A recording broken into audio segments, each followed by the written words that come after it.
For the next 6 months, if anyone ever asks how I'm doing, I'm just going to respond with a number of times I've watched Bo Burnham's Inside and let them put the pieces together from there. So today we're talking about nonfiction books. This is a list of recent reads, all of which happen to be written by women authors, and I think there's some really interesting conversations here. The first book we're going to talk about is How to Do Nothing, Resisting the Attention Economy by Jenny Odell. Now, I mentioned this book in my mid-year freakout tag. I'm not sure what order these videos are going to go up in, but I listed it as my most surprising, specifically because the title having the words how to in it and the place in the bookstore that this book was shelved, it was among self-help books and productivity books, made me think I was going to enter a completely different experience. I think this experience was superior. It was better than I thought it was going to be, but since it took me a chapter or two to realize what I was getting into, I think that did affect my reading experience. In this book, Jenny Odell is not just talking about she actually spends very little time directly talking about like what's wrong with social media or what's wrong with the internet. She mainly looks at attention as an incredibly powerful and valuable resource. One would argue one of the last resources that individuals have that we can wield as we see fit.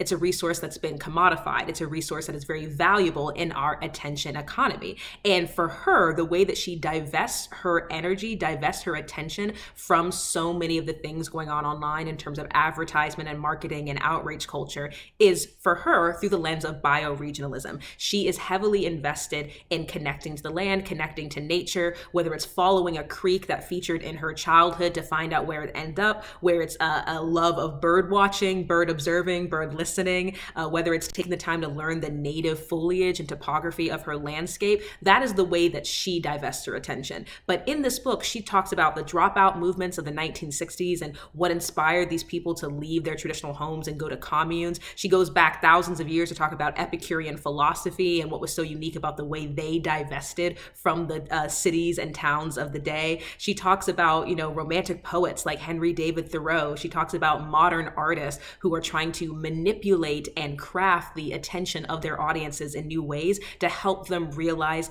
the beauty of what is presently right in front of them. I will say this book does lean into the esoteric sometimes. I find that since this is the second book I've read this month that is written by a visual artist, I kind of have a love-hate relationship with how much they reference other art. There were moments in this book where I felt that I had to look up a poem or look up a painting or look up an individual person to really feel like I get the connection. Not that she was explaining it poorly, but rather, she's operating from a base of knowledge that I'm not familiar with. But unlike another book that I'm going to talk about, at no point did that disrupt the flow of the story for me. I felt like she connected things very, very well. And I felt that my mind was very much challenged in the way that she talked about attention, whether it's the way we view other people, the way we view living creatures such as the animals and plants and trees in our vicinity. She talked about, ancient proverbs about the usefulness versus uselessness and these ideas of what brings us in community with each other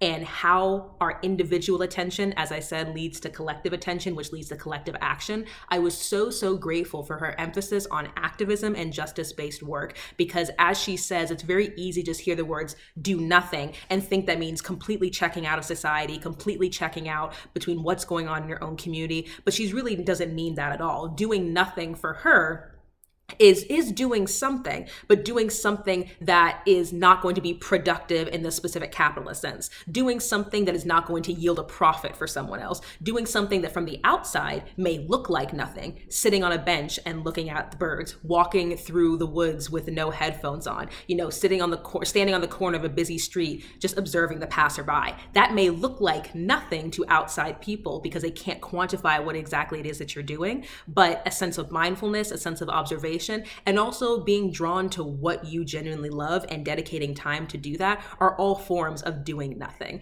And finally, something I will say, because this book can get a little highbrow, I very much appreciate the fact that she talked about privilege. And the language she used was language that I haven't heard before, was the idea of margins. Not necessarily people who live on the margins of society, but that each person has their own margin. I really appreciated Jenny Odell's language around margins because I feel like it kind of validated what I was saying in my video about books can't save us, discuss, everyone has limited time, energy, and resources in a day. Everyone has different circumstances that lead them to have to be more or less tapped into the attention economy. So it's not so much about every single person doing the same thing, every single person doing nothing the same way Jenny Odell does nothing. I can tell you right now, I have absolutely no interest in going to a symphony orchestra concert in which there is no music. It's all like daily sounds and the sounds of the audience. I'm not that experimental, but for her, I can understand how that helped her start thinking about sound in new ways. So while I would absolutely recommend this book, this is something that I think is best to be taken a chapter at a time as opposed to binging. I think you should know going into it that it's this one woman's experience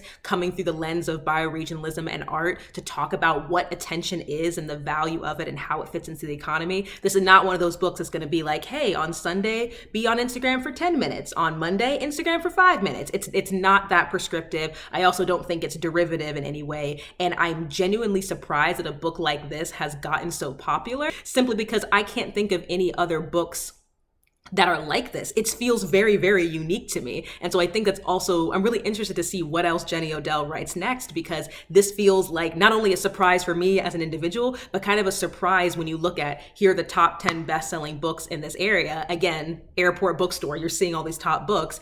Hers definitely stood out because I recognize all the other ones.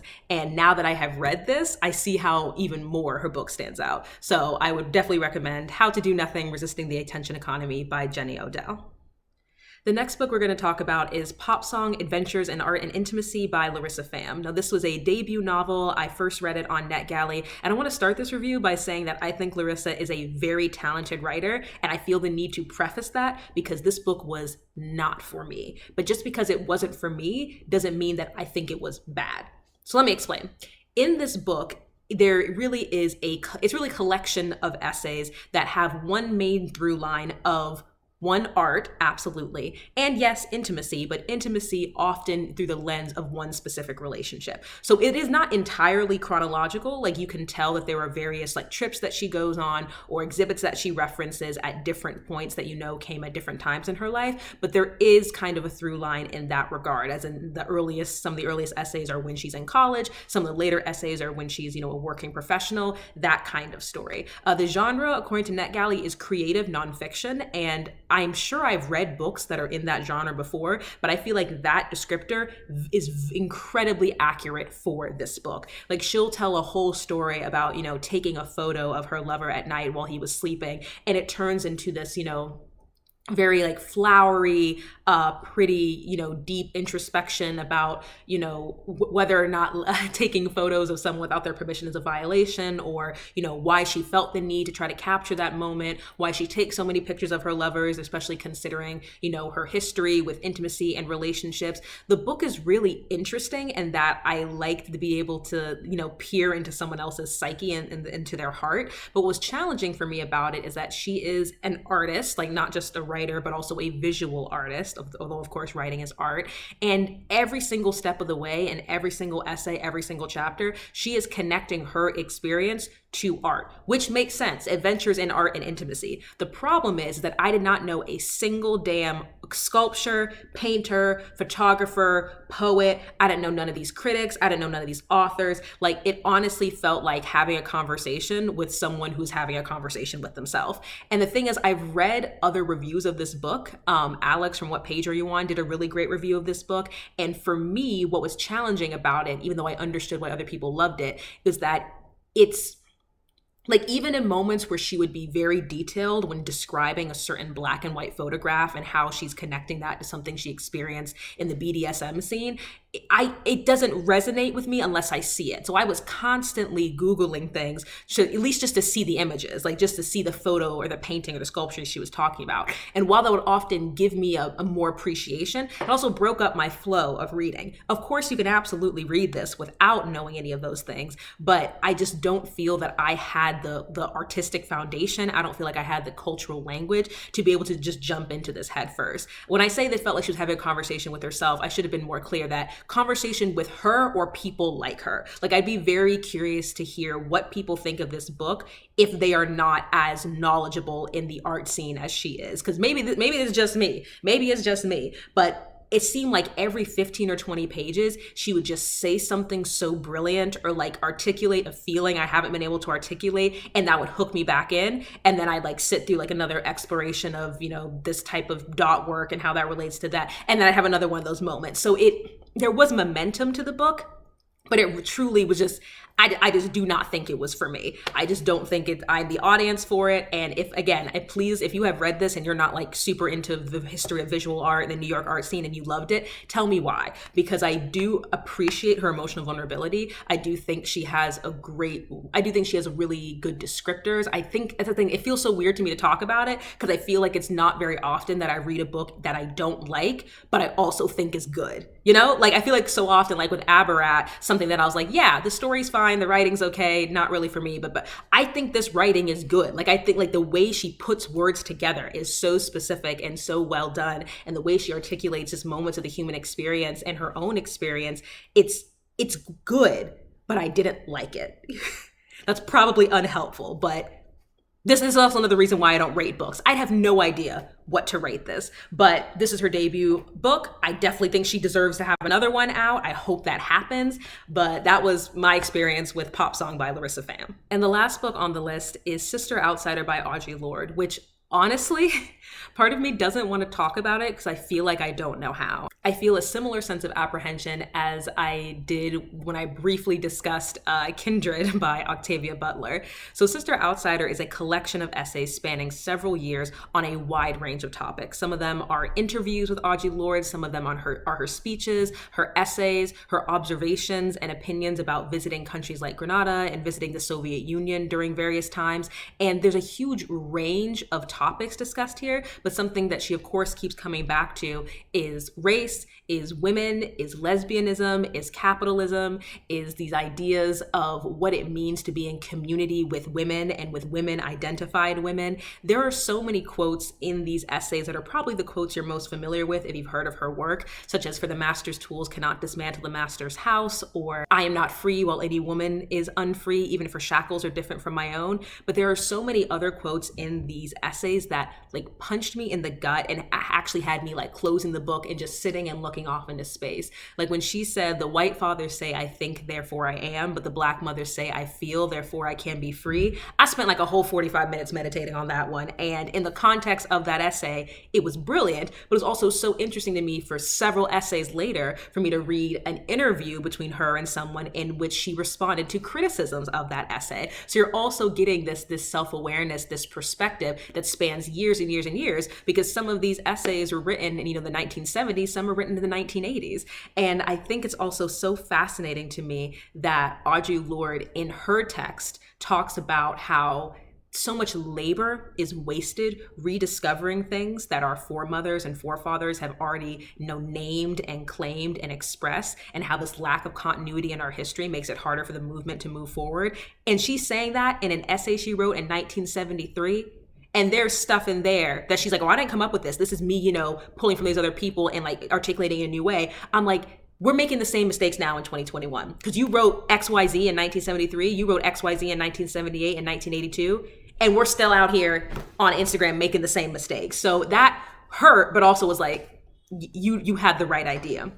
Something else I want to say about these essays is that I appreciated so much the willingness for her to talk about her personal experiences, because some of these essays are, speeches she gave at academic conferences or articles she published in journals. And from my instinct, from my perspective, when I'm doing academic writing, I always want to look outside to other case studies, to other situations, and I see where that is valuable. And she does that as well. But I also appreciate how she can look at her own interracial lesbian relationship and use that as a jumping off point for talking about power dynamics and community between Black women and white women. And she has this brilliant essay in which she is talking about the relationships between Black women and other Black women specifically. And she talks about instances with her sister, with her mother, moments in which she had conflict with, the attendant at a library, and taking these small interpersonal things and talk about how they are symptomatic of larger issues of distrust and competition and judgment we see between Black women all over the world, unfortunately. unfortunately. And I think it was so brave of her to bring her own personal narrative and stories into some of these essays, because it's one thing to intellectualize and theorize something and make it very academic and distant. I think it's very different to say, here's a trend I'm seeing among Black women in relationship to each other. Let's talk about it. And also, here's how it's manifesting in my own life. Like, that extra level of vulnerability, I think, is so, so necessary. And of course, this goes without saying, she's a very talented writer. I have pages and pages, like bookmark, and so many quotes I took pictures of on my phone because they just resonate so deeply. She talks about the use of Black women in anger. She talks about the ways that white people speak to each other about Black people.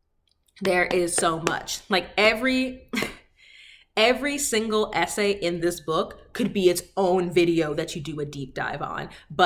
And that's why it feels so intimidating talking about it, because I'm like, how could I possibly do this justice? But I just wanted to share how I felt, which is that it is profound, it is impactful. She is an excellent writer. She is absolutely a prophet. This is a book that I think I'll be rereading again and again. Specific essays, of course, resonate more with me than others. I'm sure the same will happen for you. And I just would like to put out like a little note to people that were in my position a few months ago, who may have been using Audre Lorde quotes in conversation or using them in arguments without reading the essay that they originally came from. I'm not going to say that unless you read the entire book, you're not allowed to talk about Lorde and her work. I am just going to say, in a world in which it's much more common for us to read Instagram captions and tweets and maybe like a New York Times article than like an actual text, a primary source, I think any time you spend going to the source is time well spent, because either you're going to learn more about this person that you admire, you're going to learn more about their work, you're going to get the context around what they were saying.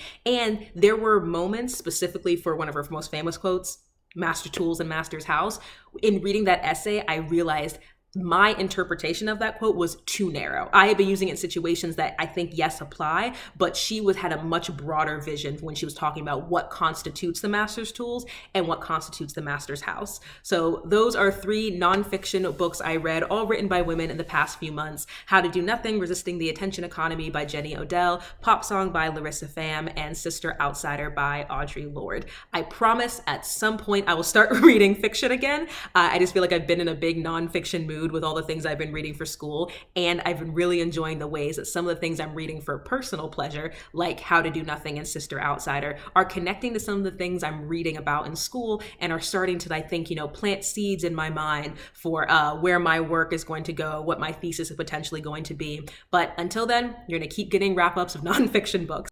So as always, I hope you have a good one. Bye.